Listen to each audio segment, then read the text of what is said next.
cillín is a burial ground for infants who are stillborn or die before baptism, but also for adults who are victims of suicide, the famine, the mentally disabled, criminals and the excommunicated, among others. In the 13th century, canon law stipulated that infants who died before baptism could not be buried in consecrated ground. Therefore, the practice of cillín burials was adopted by communities to bury those excluded from consecrated ground. Even though the majority of sites were situated in prominent places, for example, next to ancient monuments or ecclesiastical ruins, they were often not talked about in communities. In the 4th century, St. Augustine of Hippo declared that the unbaptized babies still had original sin, meaning they could not enter the kingdom of heaven. Augustine's declaration became part of Catholic teaching, and so to avoid this potential fate, babies need to be baptized very quickly after they were born. To provide an afterlife for unbaptized infants, the notion of limbo was invented in the 13th century, the word deriving from the Latin meaning boundary. The practice of cillín burials continued in Ireland into the 20th century, and it was not until the Second Vatican Council brought about new laws from 1962 to 1965 that made the practice of cilliní redundant.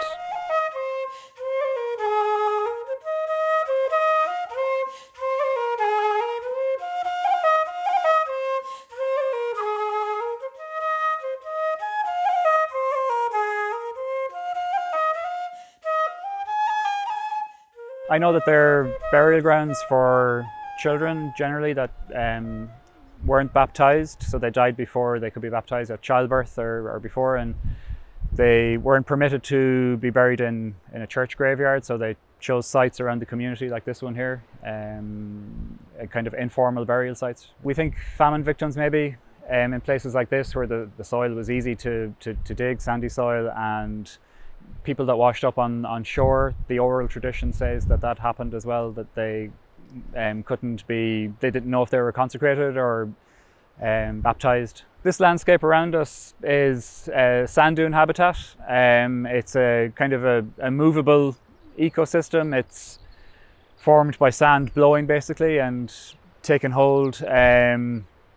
It's a pretty dynamic system. It changes a lot, and it's complete sand underneath us. There's only an inch or two of soil, and it's essentially just beach sand then underneath us. Yeah, very fragile, and occasionally we get a dune blowout where a little bit of sand is exposed, and that can become amplified then by the action of the wind.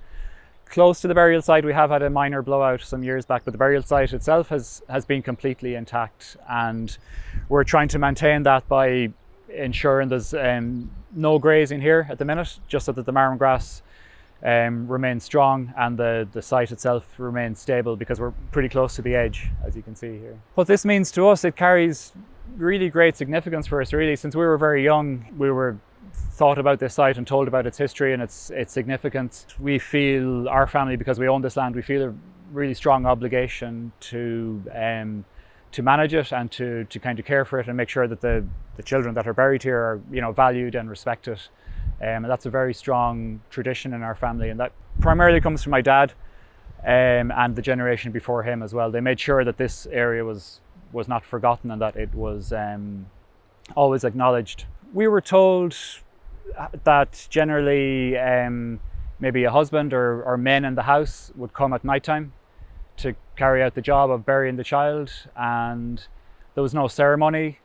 They maybe placed a stone to mark, and that was it. There was very little else attached to that process, but that's the story that we were told. It happened at night time, and it was a fairly discreet affair and not really spoken about very much afterwards. When I was young, there were at least 6 or 7 or 8 kind of little flat headstones that were just about visible. Now, because we have concerns about our proximity to the cliff and erosion, we've let the grass and the marram grass especially grow a little bit stronger in the last kind of 15 years.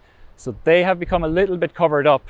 I've been able to locate 1 or 2 and they are visible. But it's a conflict we have. We want to preserve the site. We'd also like to preserve the markers because they're the only markers that are left really. When we were young, the only person I heard speaking about it was my dad really. He really maintained an interest and an acknowledgement of this area. In recent years, there have been efforts. There's been a formal study done and that was presented to the community. I attended that. It was a really worthwhile study, very interesting and very relevant. And there is a little bit more, I suppose, acknowledgement or interest in it maybe in the last kind of 5 or 10 years, yeah. About 15 years ago, my father wanted this site to be formally blessed and acknowledged, so he put in this headstone here, and they had a ceremony, a priest came to bless it, and that was very important because he didn't want this to become forgotten about or overgrown. We've put up signs just because sometimes people wander into the dunes here, just to let people know the relevance of the site. We've fenced it off from grazers, and we're continuously kind of thinking how can we best manage the site, and it is a very an active management, yeah, of this site. Occasionally people visit the graves. It's private land and people can't just wander in, but if anybody shows any interest, we're always really happy to facilitate them or to walk them in here. Occasionally people do, yeah, not very much. It's very close by. There's a standing stone just a couple hundred meters to the east of here. That has been there for, some people differ, maybe 1,000 years, maybe less than 1,000 years, maybe more. And it has a cross inscribed on it. And yeah, that's a pretty significant site.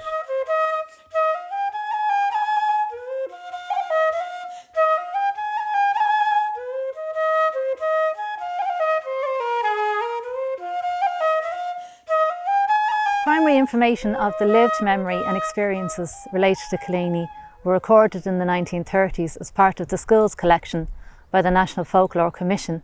And we'll see a little bit about Louisburgh here. There is an old graveyard in Duff McKeown. Babies were buried there. There is also a graveyard in Ascalon, which were used for burying babies.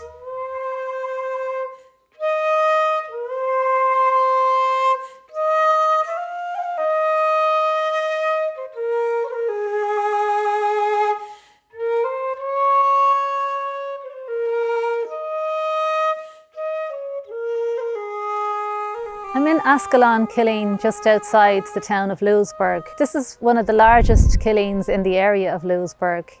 It's got hawthorn trees, again protecting the site with the fairy folklore associated with hawthorn or whitethorn trees. There are also many rocks and stones here, and the bedrock in the area here is conglomerate and pebbly sandstone, but there are rocks left here which are limestone and quartz, which probably indicates that people would have visited these graves and carried these stones from far away, from the coast perhaps.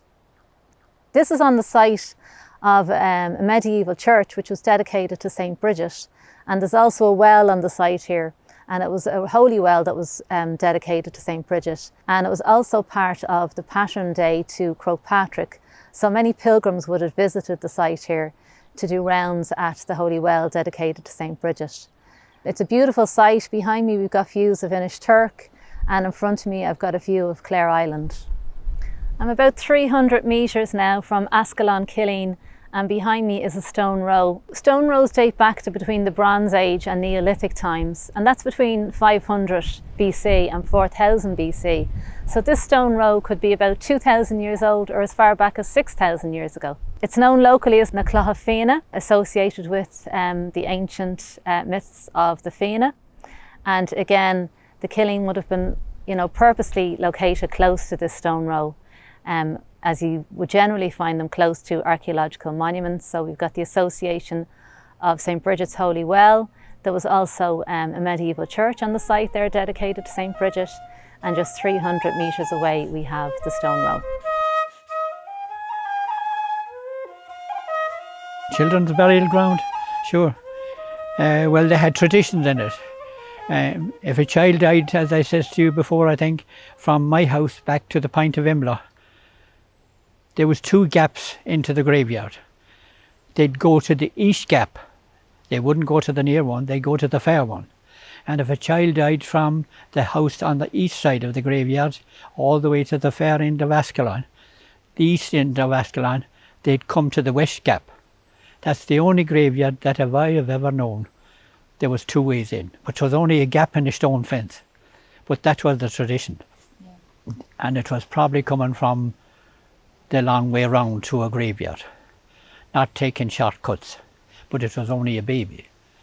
But I believe, there's adult spirit there as well, so they probably done the same in the past, when the church was in Ascalon. The blessed well is there, Kilgeever, and I believe I've heard stories, in the past, not as religious today people, all the way from, they walked from here to the Reek, that's from Ascalon, and from Imloch, climbed the Reek and came back again. But I believe people as far away as Connemara, where my mum came from, Letchermullen, they walked all the way to climb the Reek. And the stations, the crosses on the Reek on the west side, and when they done a certain amount of rounds on the station there, they finished the stations here at Kilgeever, at the well here, and then walked all the way back to Connemara again. And they had a tradition at the well, maybe going back before I had my uncle, God be good to him, talk about it. He filled barrels of water from the well, and he was potatoes in the field next to, right under the shed there. And if you did, there was a glass left there at one time, if you were crossing the fields, before there was a gloose John, or before there was a mobile, and you might be going from A to B and you knew there was a well there, you go and have a drink of water. But if you took a glass of water from the well, you needed to take it from your cap, if you were a male or a woman, or your pullover or whatever, a thread from it, and there was a small little bush on the left hand side, and you'd tie that on there. I have a brother and sister laid to rest there as babies, and when the church wouldn't allow them to be buried in their own plot in Kilgeever. But in my opinion, if I was an adult then, I wouldn't have taken any notice of the church. I'd have taken that baby and buried it in my own plot. They died unburied, yeah. And seeing they weren't baptised, the church wasn't allowing them into the, and that's a lot of the country. The last I've known that was buried there was in the 1950s, a family from Imloch. That's the last I've known, what, was it a baby girl or a baby boy, but I remember seeing the people in there in the graveyard in the 1950s. When I was growing up, they didn't talk much about it. They kind of were stunned. They were afraid of the church at that, in them times. That's what was wrong with the people. And that's, it is, the wheel has turned the opposite now. Now they're not going into the church. And it's not the people's fault. It's the people that were running the church. Actually, the church belonged to the people, not to the priests. But the people that were running the church that made them rules. There was a mound of stones in the centre. The graveyard was cleaned in, and it's kind of clean now again with the sheep being in on it.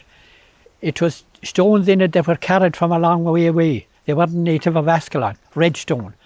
Different stones, sea stones and stones that, marble stones and black marble, but they left them like a mound in the centre of the graveyard. It was in the centre, and it's still there, they have fallen down. It was built like a mound, like the pyramids. That's how it was built. And it was probably carrying them stones, worship. That was before there was Catholics here, I'd say. They were worshipping gods from that point. If a baby died, the family done it themselves.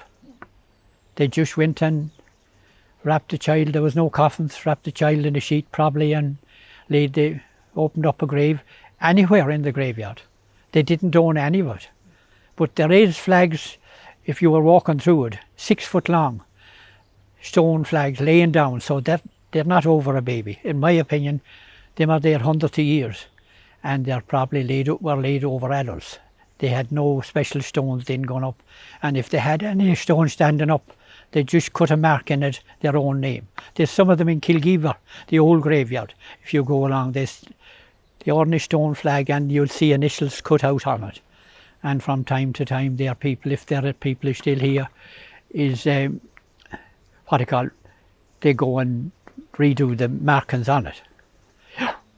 Antiquarians first attempted to date Cillini in the 19th century, with arguments that this practice began in pagan times. However, there's not enough evidence of consecrated separate burials prior to the 17th century. Cillini are post-medieval, with the majority dating to the 18th and 19th centuries.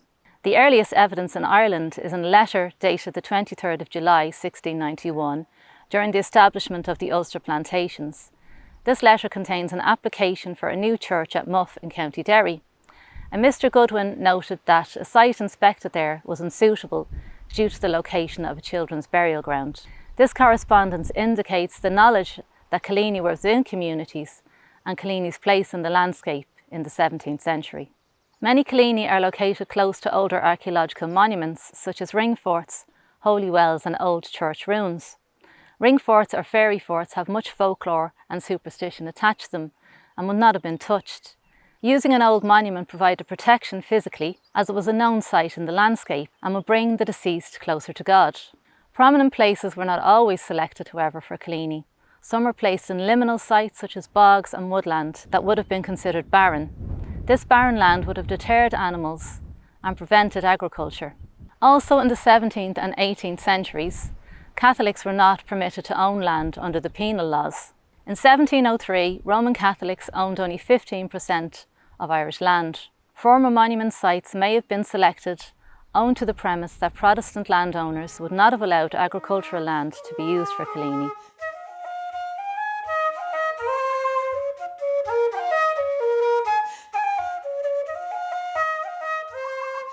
This cillín is located between the town of Louisburgh and Westport in Lower Kilsalla. It's located inside an enclosure or a ring fort. It's got lots of trees growing here. There are hawthorn trees, there are sycamores, there's brambles. The site is quite overgrown, but that also affords a protection as well.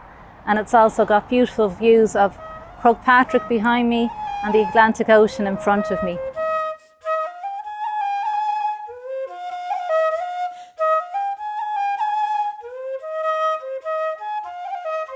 The first cillín to be excavated was in 1966 at Madden's Hill in County Meath, which was contained within a ring fort. A cillín at Tony Bawn in County Mayo was excavated in 2003. The excavation found that 161 of 248 burials were infants. The burial site consisted of two layers, the top layer mainly children, while the bottom layer consisted of adults. Many of the children were buried in wooden coffins with the head pointing west. Grave goods were left such as crucifixes, buttons, pins, wool and fabric, which could have indicated burial rituals of sorts. Radiocarbon dating indicated continuous use of the site from 1475 to 1951. Cillini are burial grounds that are often marked with small stone markers without any inscription. The National Monuments Service database records 1,393 Cillini. However, many sites known to local communities remain unrecorded. 1,119 of these sites are in counties Kerry, Clare, Galway and Mayo, which accounts for 80% proliferation. In County Mayo alone, there are 228 sites. There is a graveyard in Glenkeen for young children, but no growing people is buried. There is a graveyard in Glenkeen in J. Patrick Kilcoyne's land. There is only unbaptized children buried.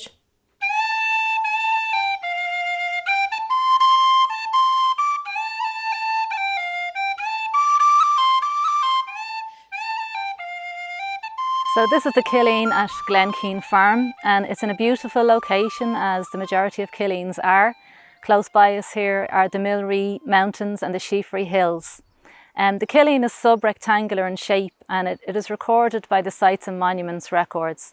It's not recorded, however, on historical maps, so cillíns can be quite difficult to find. You can see the stones that mark where the bodies would have been buried. It's also been marked with a plaque, and there would have been a ceremony here a few years back.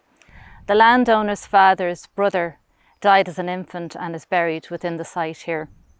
So we know that there's a family connection to the current landowner, which is nice to know as well. Not far from us here also are three older archaeological monuments.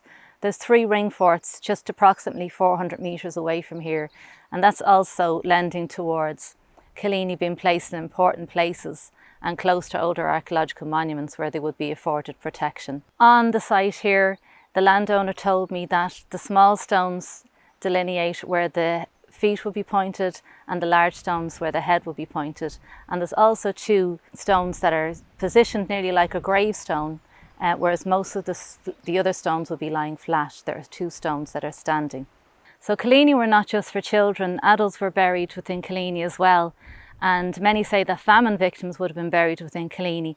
But it's interesting to see here that in recent times, this site has been selected for either a burial or a memorial.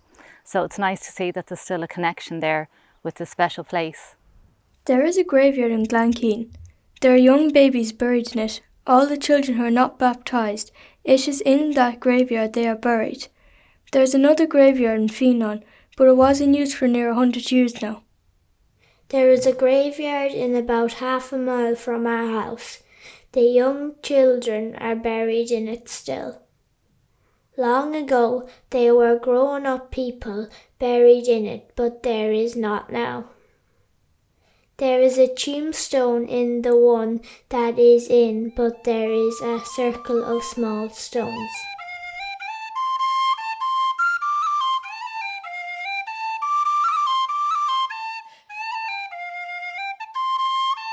This is Louisburgh-Killeen, located just on the outskirts of the village of Killeen. It's a very well protected site and it has a gated entrance which contains a cross inside the gate. It's situated within a ring fort, or as they're known locally in Ireland, fairy forts, and of course they have a lot of superstition attached to them. They're believed to be the entrance to the fairy world. So because of that, there's still many ring forts left in Ireland today.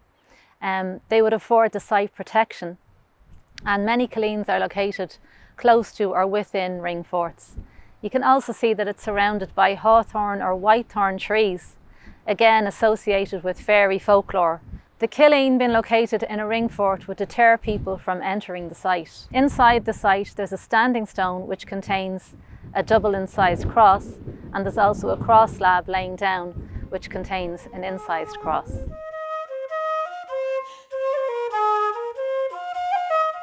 It is suggested that the majority of burials were of a clandestine nature. Burials happened quickly and discreetly, generally carried out by the father, accompanied by a small ceremony. In Louisburgh, a local account of a Killeen in the townland of Ascalon records how grieving mothers could not attend the ceremony as they had not been churched.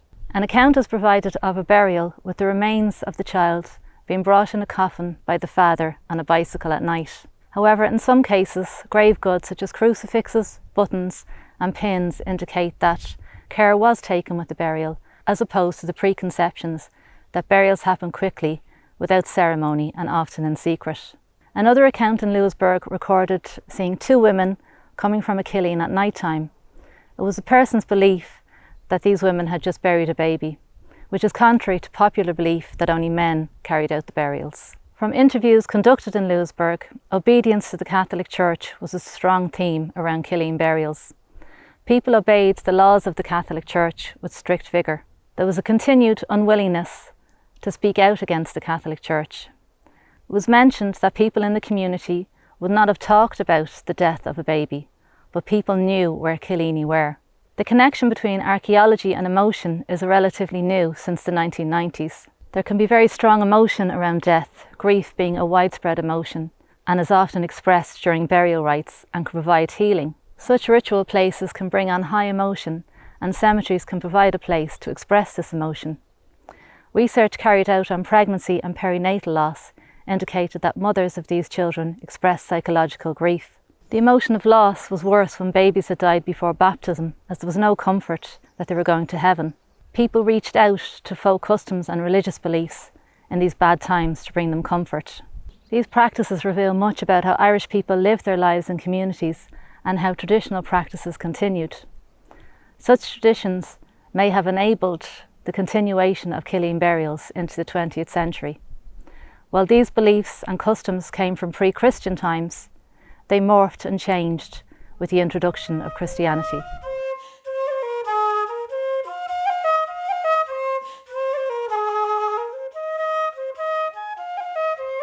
So this is Killeen, just on the outskirts of Louisburgh town. Again, it's located in a beautiful place with views of Croagh-Patrick and Clare Island, and you can see the Atlantic Ocean from here also. This site is unmapped by the Sites and Monuments Record and on a historical map, so it shows the importance of local knowledge, that local communities know where Cillini are that are not yet recorded.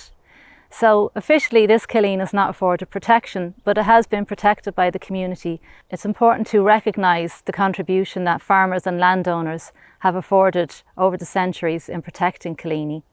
It's subcircular in shape, and close by here, just 200 metres away, is a ring fort and a souterrain, and ring forts date to medieval times. The site is also enclosed by hawthorn trees and gorse bushes, and again you've got that folklore connection to the hawthorn tree or the whitethorn tree. Also close by to the Killeen here there are large boulders, and this could denote that this may have been a ceremonial site, but there's no evidence to support that.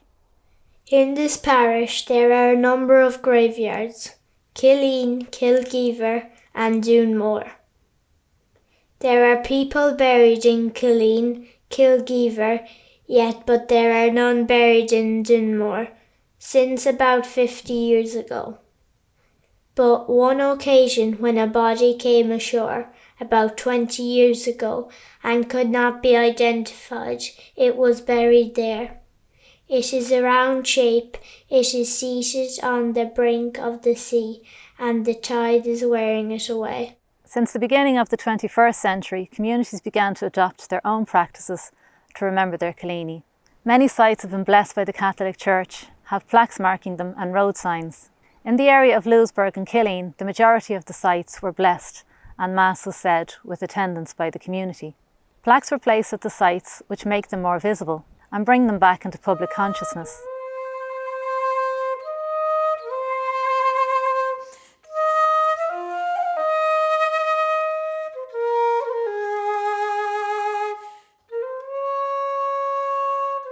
What I know about the Killeen, well, all stillborn and unbaptized babies, they were always buried in the Killeen because they couldn't be buried in the church grounds. So the man of the house usually brought the baby here to the Killeen, possibly in a box on the back of his bike, and they always waited until it was dark to come and bury their child. And when they did, they marked the grave always with a stone. You see the stones, each stone there is a grave. But what I know about this Killeen in Carricklagan is that most of the babies in Louisburgh and Benown and Carricklagan would have been buried here. I have 2 aunts, actually, buried here. And I know of a good few more. I know of people in Louisburgh that had their babies buried here. The older people never spoke much about the Killeens. But I know when we'd have aunts and uncles come home on their holidays, they always spoke about it and they always came to visit it. But other than that, the locals never spoke about it. It was much easier to get to at that time than it is now. If you look down here, the main road to Louisburgh went down at them sheds. So, and then from the Benown side, a road came out just here to the corner of this field. So it was much easier to access it in the old days. You see that the main road now, my grandparents used to call that the new line because it's the new road. The old road came up at them sheds and it went back along the beach through Old Head Wood and out through Old Head. That was the main road to Westport at the time. So it was much easier access it then than it would be now. It's supposed to be a ring fort, yeah.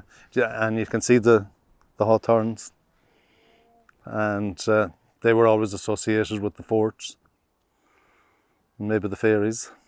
We were always told you never damage them, you never cut them down.